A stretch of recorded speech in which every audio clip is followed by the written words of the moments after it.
अध्यक्ष महाशय, गुरुजन वर्ग आणि येथे जमलेले माझे बंधू आणि भगिनींनो, आज मी तुम्हाला 26 जानेवारी याविषयी काय माहिती सांगणार आहे, तर तुम्ही शांतपणे ऐकून घ्यावे ही नम्र विनंती.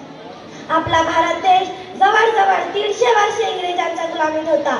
अनेक देशभक्तांच्या बलिदानाने आणि अथक प्रयत्नाने अखेर 15 ऑगस्ट 1947 रोजी आपला देश स्वतंत्र झाला आणि 26 जानेवारीला संविधान लागू करण्यात आला. 15 ऑगस्ट 1947 ला आपला देश स्वतंत्र झाल्यानंतर भारताच्या पुढील योजना काय असतील, लोकांच्या कल्याणाच्या कोणत्या योजना राबवाव्या यासाठी देशाची राज्यघटना बनविली होती. डॉक्टर बाबासाहेब आंबेडकर यांच्या अध्यक्षतेखाली समितीचा मसुदा तयार करण्यात आला. संविधान लागू करण्यासाठी 2 वर्षे 11 महिने आणि 18 दिवसांचा कालावधी लागला होता. डॉक्टर बाबासाहेब आंबेडकर यांना राज्यघटनेचे शिल्पकार असे म्हटले जाते. लोकशाही म्हणजे काय, तर लोकांनी लोकांच्या हितासाठी चालवलेले राज्य होय. 26 जानेवारीला प्रजासत्ताक दिन असेही म्हटले जाते.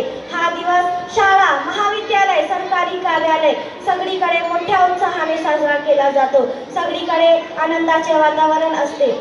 भारत देशासाठी ज्या वीरांनी आपल्या प्राणाची आहुती दिली अशा सैनिकांचा स्मरण करून त्यांना श्रद्धांजली वाहिली जाते. शाळा, महाविद्यालय निरनिराळे सांस्कृतिक कार्यक्रमाचे आयोजन केले जाते. भारत देशासाठी ज्या वीरांनी आपल्या देशाला स्वातंत्र्य मिळवण्यासाठी आपल्या प्राणाची आहुती दिली अशा सैनिकांना माझा शतशः प्रणाम. सर्वांना माहीत असावे आपल्या देशाचे कायदे कानून, सर्वांना माहीत असावे आपल्या देशाचे कायदे कानून, म्हणून डॉक्टर बाबासाहेब गेले संविधान सांगून. जय हिंद, जय महाराष्ट्र. अस्सलाम वालेकुम.